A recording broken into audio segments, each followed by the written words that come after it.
இந்த ராசிக்கு குடும்பஸ்தானம்னு சொல்ல 2வது வீட்டுக்கும் 7வது வீட்டுக்கும் அதிபதி சுக்கிரன்றதுனால, பொதுவா வந்து இந்த ராசிக்காரங்க திருமணத்துக்கு அப்புறம் தான் உங்களுக்கு நல்ல வாழ்க்கை இருக்கும். திருமண வாழ்க்கைக்கு அப்புறம் தான் அவங்க நல்ல நல்லா ஜம்முன்னு இருப்பாங்க. இன்னும் சொல்லப்போனா 30 டூ 40 வந்து இவங்களுடைய வாழ்க்கை 30 வயசுலேருந்து 40 வயசுக்குள்ள இவங்க வாழ்க்கையில பலவிதமான முன்னேற்றங்கள் எல்லாம் இருக்கும். நல்லா போராடி வாழ்க்கையில முன்னேறிருவாங்க. ஜென்ரலா இந்த ராசிக்கு அதிபதி சுக்கிரன்றதுனால இங்க வீடு, வாகனங்கள் இதெல்லாமும் இருக்கும். இது உங்களுக்கு வந்து முயற்சிக்கு அப்படின்னு சொல்லக்கூடிய 3ஆம் வீட்டுக்கு அதிபதி புதன்றதுனால நல்ல முயற்சி பண்ணுவாங்க. விடா முயற்சி இருக்கும். ஆனா டக்குன்னு சோர்ந்து போயிருவாங்க. இப்போ கன்டினியூஸா பெர்சிவரன்ஸ்ன்னு ஒண்ணு உண்டு.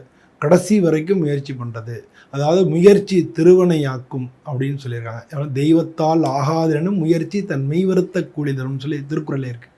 அதனால ஒரு விஷயத்துலயும் இவங்க நல்லா கடைசி வரைக்கும் முயற்சி பண்ணுறது முக்கியம். ஏன்னா ஒரு 4 தடவை முயற்சி பண்ணோடனே இவங்களுக்கு சோர்வு வந்துடும். அந்த சோர்வு வராமல் முயற்சி பண்ணுறது முக்கியம். இதுக்கு இன்னொரு ஒரு முக்கியமான விஷயம் வந்து 6வது வீட்டுக்கு அதிபதி புதன்றதுனால இவங்க கூட வேலை பார்க்குறவங்கள்ட்ட எல்லாத்தையும் ஃப்ரீயாக கள்ளங்கபடு இல்லாமல் பேசிடக்கூடாது.